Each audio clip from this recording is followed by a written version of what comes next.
Math mastery hub में आपका स्वागत है।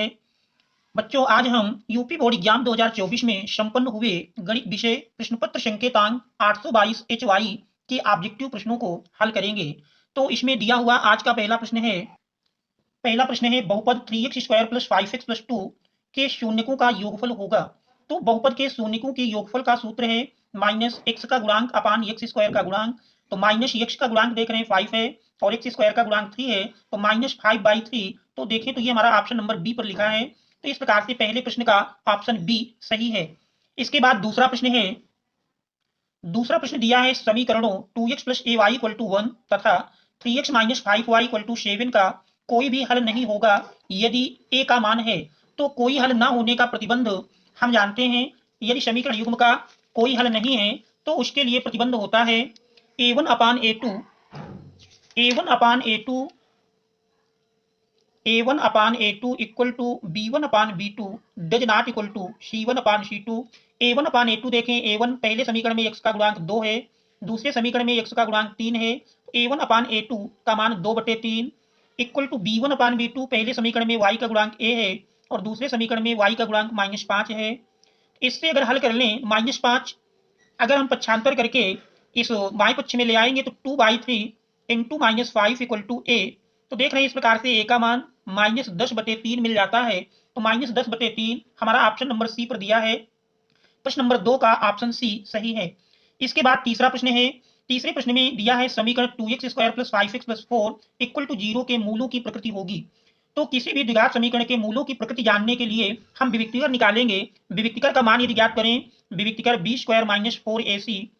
तो दिए गए द्विघात समीकरण में देख रहे हैं b का मान हमारा 5 है, 5 का स्क्वायर -4 × a x² का गुणांक होता है जो जिसका मान 2 दिया है, इंटू c देख रहे हैं अचर पद 4 है। सरल करेंगे 5 का स्क्वायर 25 -4 दूनी 8, 8 चौक 32 और 25 से 32 घटा देंगे तो ये हमारा मिल जाएगा 25 7 32, तो माइनस में 7 मिला, अर्थात विविक्तिकर is less than b² - 4ac is less than 0। इसलिए समीकरण के मूल वास्तविक नहीं होंगे। तो वास्तविक नहीं हमारा ये ऑप्शन नंबर डी पर दिया है। तो प्रश्न 3 का ऑप्शन डी सही है। इसके बाद चौथा प्रश्न है। चौथे प्रश्न में दिया है हमारा चौथा प्रश्न है क्या समांतर श्रेणी दिया है, समांतर श्रेणी 4 9 14 एंड सो ऑन 254 का अंत से 10वां पद होगा। तो इस समांतर श्रेणी में अगर आप देखें, समांतर श्रेणी बनी है 4 9 14 एंड सो ऑन, अंतिम पद 254 है का अंत से 10वां पद हमको ज्ञात करना है। तो देख रहे हैं इसमें प्रथम पद a = 4, सार्वंतर डी निकालेंगे 9 - 4 5 मिल जाएगा। अंतिम पद l = 254 है, जबकि n का मान 10 दिया है। अंत से हमको 10वां पद निकालना है। अंत से nवां पद निकालने का सूत्र है, अंत से nवां पद का फार्मूला होता है अंत से nवां पद = l - n - 1 × d। इसी फार्मूले में हम मान रख देंगे। तो अंत से nवां पद यानी अंत से 10वां पद हमको निकालना है। n के स्थान पर 10 रख दें तो अंत से 10वां पद बराबर मिलेगा, l का मान देख रहे हैं 254 है, -n - 1 10 - 1 अर्थात 9 × d 5 है। इस प्रकार से 254 - 9 = 45 और 254 से अगर आप 45 घटा दें तो घटाने पर ही हमारा 14 से 5 घटाते हैं 9, तो इस प्रकार से 4 से 4 घटा 0 209 मिलता है। और 209 देख रहे हैं ऑप्शन नंबर सी पर दिया है। तो प्रश्न 4 का ऑप्शन सी सही है। इसके बाद पांचवें प्रश्न में कह रहा चित्र में समरूप त्रिभुजों का एक युग्म है, इन्हें सांकेतिक रूप से व्यक्त करने का सही रूप होगा। तो देख रहे हैं त्रिभुज एबीसी और त्रिभुज डीईएफ में हमारी दो भुजाएं दोनों में दी हैं और दोनों भुजाओं के बीच का कोण दिया है। तो त्रिभुज एबीसी की अगर हम AB और BC भुजाओं का अनुपात निकालें तो AB अनुपाते BC AB की माप 2.5 है, BC 3 है, दशमलव हटाएंगे 30 हो गया, 5 × 5 = 25, 5 × 6 = 30। इस प्रकार से AB और BC का अनुपात 5 और 6 का मिल रहा है। इसी प्रकार त्रिभुज DEF में देख रहे हैं ED और DF का अनुपात भी हमारा 5 और 6 का दिया है और देख रहे हैं दोनों के कोण भी, यानी हमारा AB/BC = ED/DF तथा बीच का कोण B दूसरे में कोण D के बराबर है। इसका अर्थ हुआ कि दोनों त्रिभुज समरूप होंगे। तो ये हमारे दोनों त्रिभुज समरूप होंगे और समरूप का क्रम देख रहे हैं AB के संगत ED है, तो त्रिभुज ABC के समरूप बनेगा। तो देख रहे हैं AB के संगत ED है तो जहां A आया वहां हमारा E मिल जाएगा और B के संगत हमारा D है EDF। तो EDF देख रहे हैं हमारा ऑप्शन नंबर सी में दिया है, त्रिभुज ABC समरूप त्रिभुज EDF तो प्रश्न 5 का ऑप्शन सी सही है। इसके बाद छठा प्रश्न है। छठे प्रश्न में दिया है, छठे प्रश्न में कह रहा है कि बिंदु -3 -4 की मूल बिंदु से दूरी होगी। बिंदु -3 -4 की मूल बिंदु से दूरी होगी।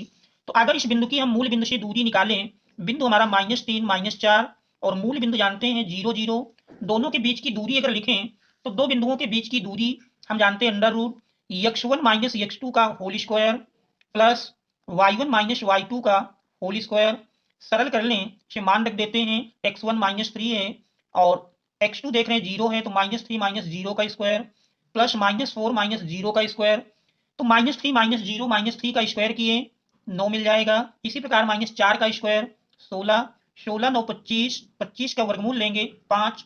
तो बिंदु -3 -4 की मूल बिंदु से दूरी का मान 5 इकाई मिलता है, जो कि देख रहे हैं हमारा ऑप्शन नंबर सी पर दिया है। तो प्रश्न संख्या 6 का ऑप्शन सी सही है। इसके बाद 7वां प्रश्न देखते हैं। हमारा 7वां प्रश्न दिया है। 7वें प्रश्न में कह रहे हैं cot a = 3/4, तो sec a का मान होगा। तो इसमें दिया है cot a = 3/4 और काट जानते हैं आधार बटे लंब होता है। इसका मतलब पाइथागोरस प्रमेय से यदि हम कर्ण की माप निकाल लें त्रिभुज ABC, इसमें काट दिया है, काट होता है आधार बटे लंब अर्थात आधार 3 है और लंब की माप 4। पाइथागोरस प्रमेय से कर्ण निकालेंगे तो ये हमारा 5 के बराबर मिल जाएगा। इससे अगर हम सेक a का मान निकालें, सेक होता है कर्ण बटे आधार, तो देख रहे हैं कर्ण की माप 5 है और आधार की माप 3 है, तो 5/3 सेक a का मान 5/3 मिलता है, जो कि हम देख रहे हैं ऑप्शन नंबर डी पर दिया है। तो प्रश्न 7 का ऑप्शन डी सही है। इसके बाद हम देखते हैं 8वां प्रश्न। 8वें प्रश्न में यदि tan अल्फा = sin अल्फा हो तो अल्फा का मान होगा। दिया है tan alpha = sin alpha.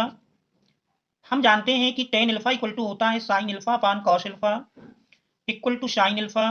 sin alpha को यदि कैंसिल कर दें तो फिर हमारा cos अल्फा इक्वल टू 1 मिल जाएगा और 1 जानते हैं cos में 0 अंश का मान होता है। तो इस प्रकार से अल्फा = 0 अंश और 0 अंश देख रहे हैं हमारा ऑप्शन नंबर ए पर दिया है। तो प्रश्न 8 का ऑप्शन ए सही है। इसके बाद प्रश्न नंबर 9 है।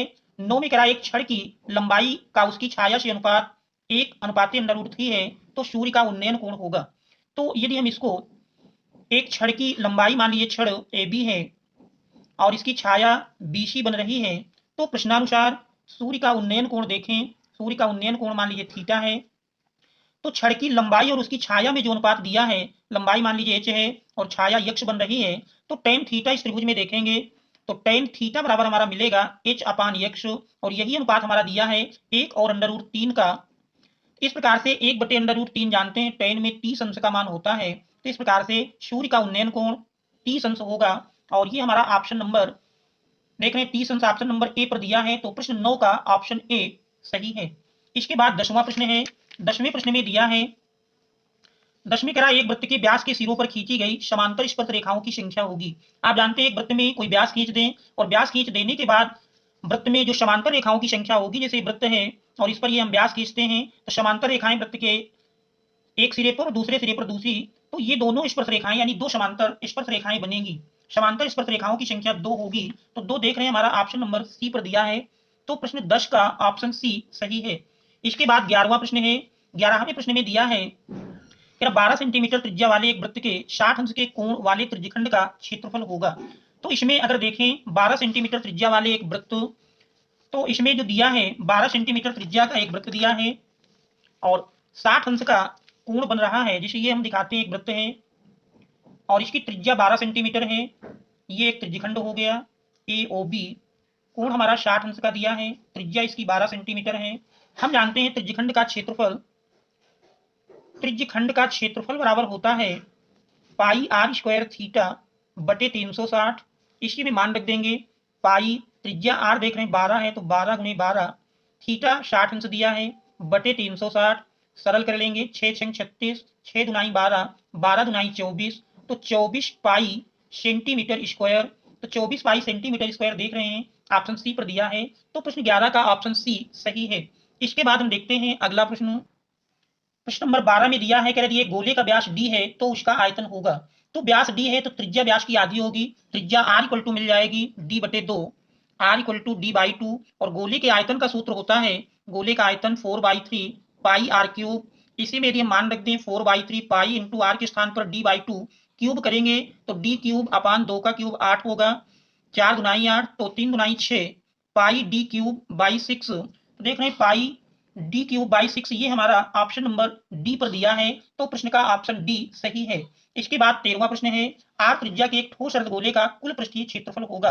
तो आर त्रिज्या के एक ठोस अर्धगोले का कुल पृष्ठीय क्षेत्रफल का फार्मूला जानते हैं, 3 पाई आर स्क्वायर होता है, तो इसमें हमारा ऑप्शन सी सही है।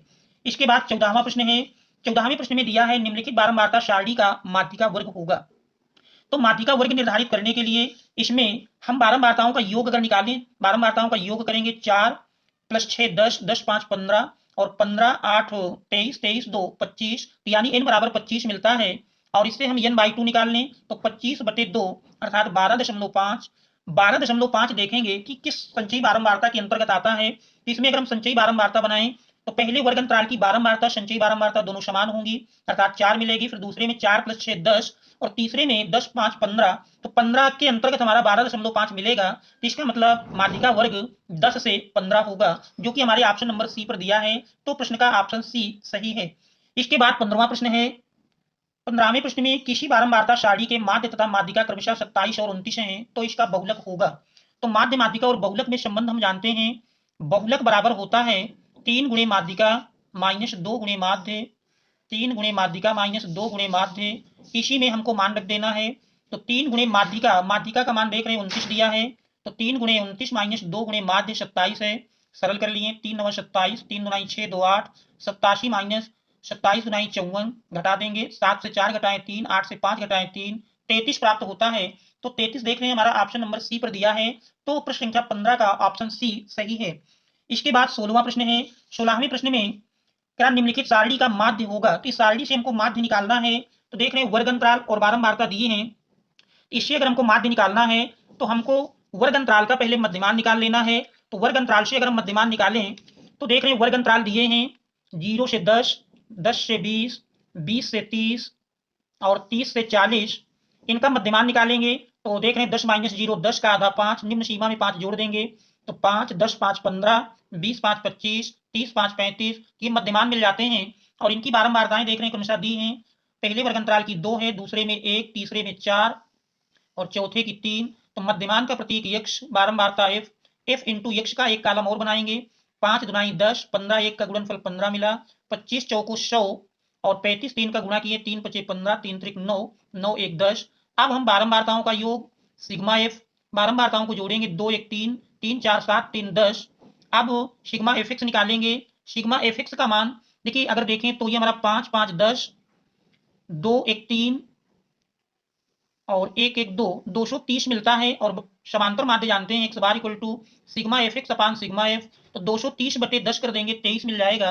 और 23 हम देख रहे हैं ऑप्शन नंबर बी पर दिया है, तो प्रश्न 16 का ऑप्शन बी सही है। इसके बाद 17वां प्रश्न है, 17वें प्रश्न में दिया है क्या एक अधिवर्ष में 53 रविवार 53 सोमवार होने की प्रायिकता होगी। तो अधिवर्ष में हम जानते हैं 366 दिन होते हैं, एक अधिवर्ष में कुल दिनों की संख्या 366 होगी और इन 366 दिनों में 52 पूर्ण सप्ताह प्लस शेष 2 दिन बचेंगे और वो 2 दिनों के युग्म इस प्रकार से हो सकते हैं।